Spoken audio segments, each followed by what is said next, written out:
Business. Dipti joins us for the international papers. I'm going to talk about the President of the European Commission, Jean-Claude Juncker, facing the wrath, if you like, after his State of the Union address yesterday, Dipti. Or rather, State of the Disunion. That's what the Belgian paper Le Soir says on its front page. The Wall Street Journal says a divided Europe is facing an uncertain future. The journal actually quotes Juncker's words yesterday about a lack of common ground between EU member states.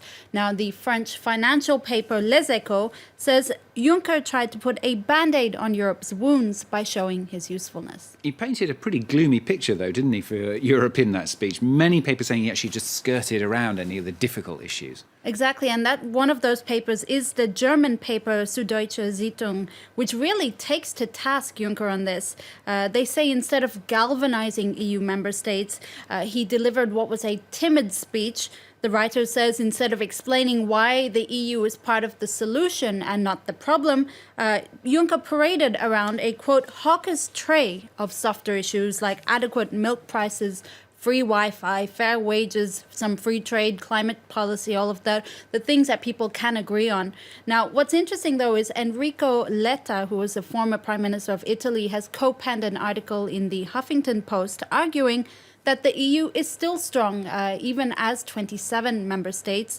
He says Friday's EU summit in Bratislava is a real opportunity for Juncker to show, for Europe to show its unity, to show its plan of action, and to show its strength. And only this will justify the future of the Union. A lot of pessimism out there, though. You found a piece in the Wall Street Journal, haven't you? It says EU has very little negotiating power in the forthcoming Brexit talks. Well, it's a really interesting stance, one that we haven't seen a lot of after that Brexit vote. A contributor for the Wall Street Journal basically argues that Angela Merkel wants to make Germany this moral superpower.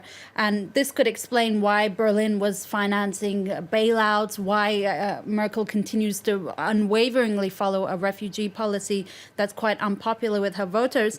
But the bottom line is this desire to be this moral superpower will cost a lot of money at the hands of taxpayers, and it will put a dent in the economy. As a result, Germany will have to rely on the UK for its trade deals, and this will weaken Germany's negotiating power when the Brexit discussions do take place.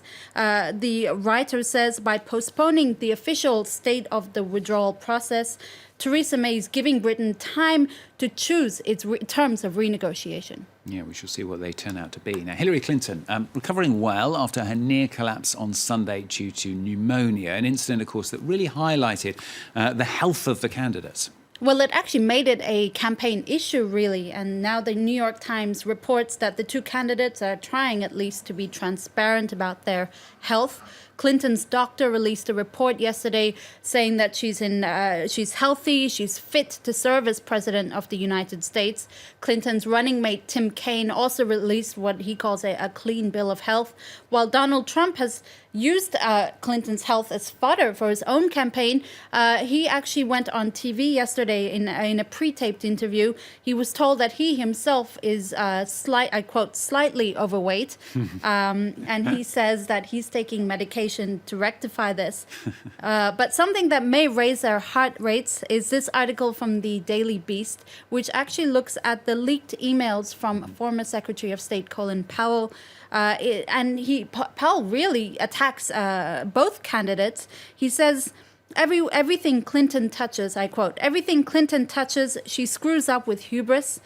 He said he would rather not have to vote for her, but he's just as blistering in his opinion of Trump, who he says takes us for idiots, and he calls him a, quote, national disgrace.